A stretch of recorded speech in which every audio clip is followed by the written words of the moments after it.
The march resumes beneath a sky the color of iron. The air tastes of burnt oil and old bones, every breath like inhaling the memory of fire. The Guardsmen have no destination, only the order to move, to hold ground that no longer exists, to obey a command spoken by voices that may already be dead. They are ghosts walking through the afterlife of the Imperium, and yet they march, always forward, never still. Their supplies are gone, the rations long since spoiled, the water thick with ash. Hunger gnaws at them with the patience of a saint, hollowing faces until they look like masks stretched over skulls.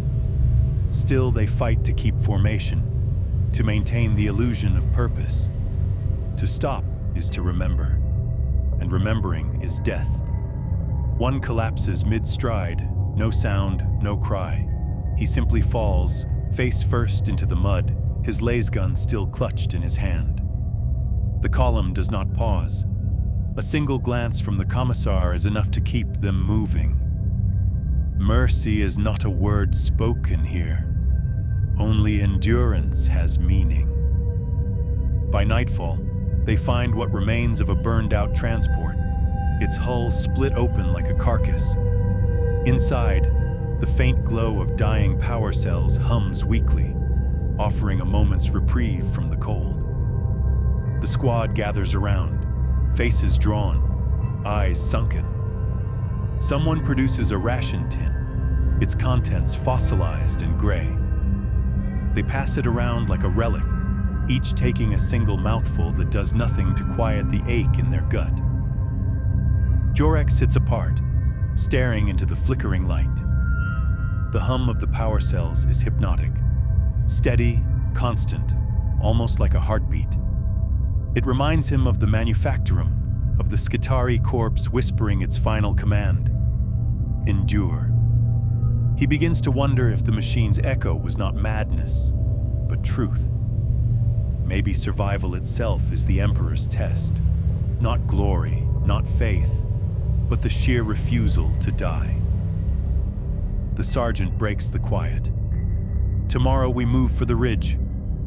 There's a signal tower there. Vox channel said command might still hold it. The commissar's gaze hardens. If they don't, then we hold it. The commissar nods. No further words are needed. Orders are not questioned. Hope is rationed like water, carefully in drops too small to sustain. Later, when sleep comes, it is thin and fevered. The dreams are worse than the waking world.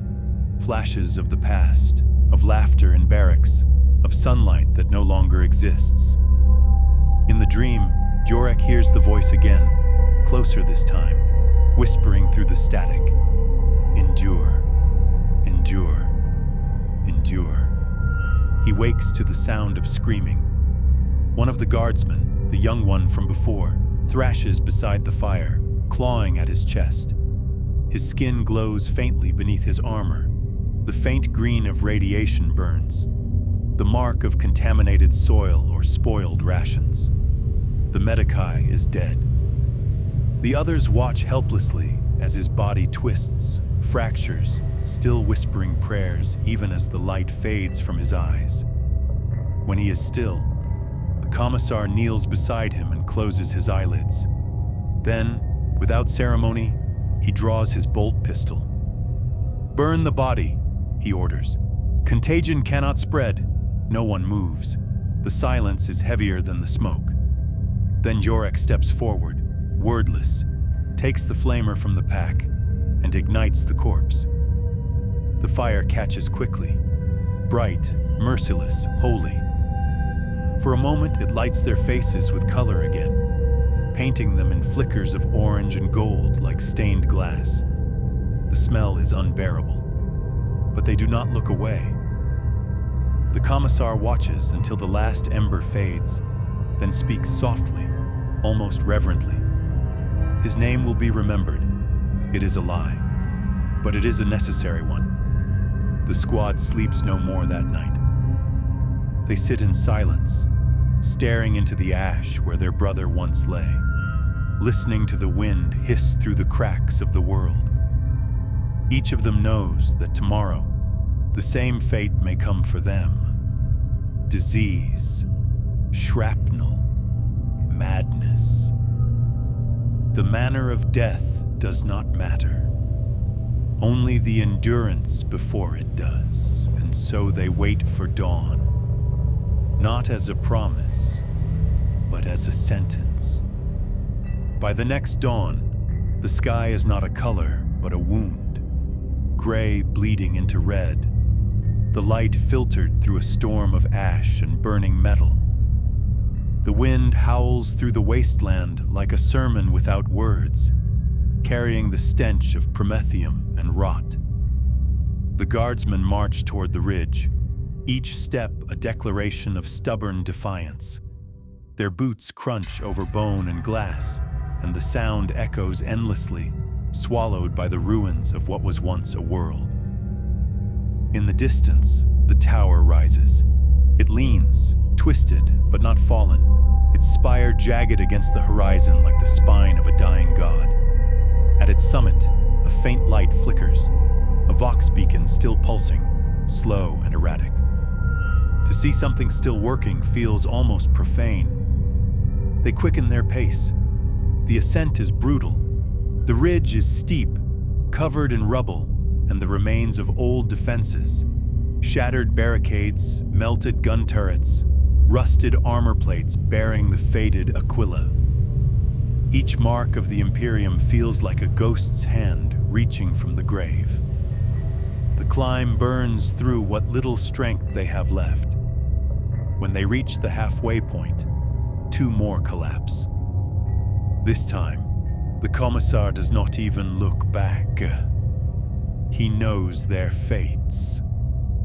The mud will take them as it takes all things. At last, they reach the base of the tower. Up close, it's even worse. Its surface charred, its lower levels hollowed by bombardment. The metal moans in the wind, and cables hang from its sides like veins torn from a corpse. Yet the light above still flashes, a heartbeat in the storm. The sergeant and Jorek force the entrance open with the butt of a laser gun. The door gives with a shriek of tortured steel. Inside, the air is heavy with dust and old energy.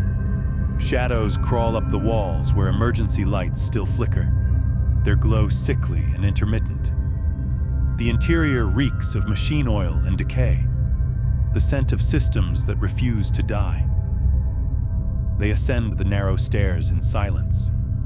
Each level reveals more ghosts. Skeletons in flak armor slumped against walls, their fingers still clutching rusted rifles. A cracked data slate lies among them, its screen looping a fragment of text. Hold the line until relieved.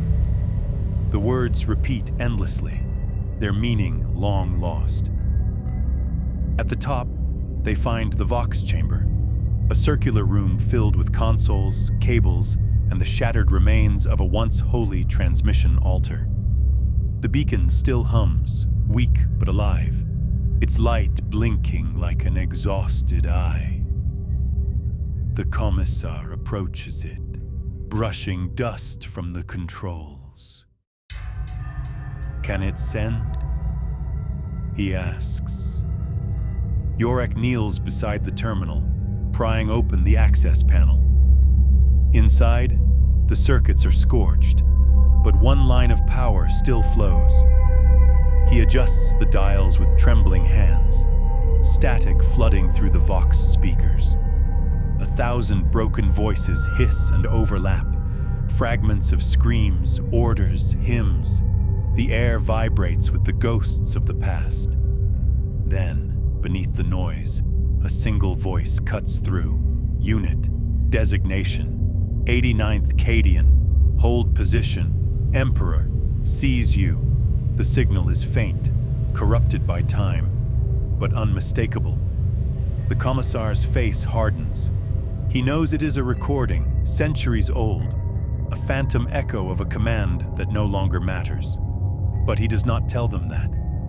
Instead, he turns to his soldiers and says, "The Imperium has not forgotten us."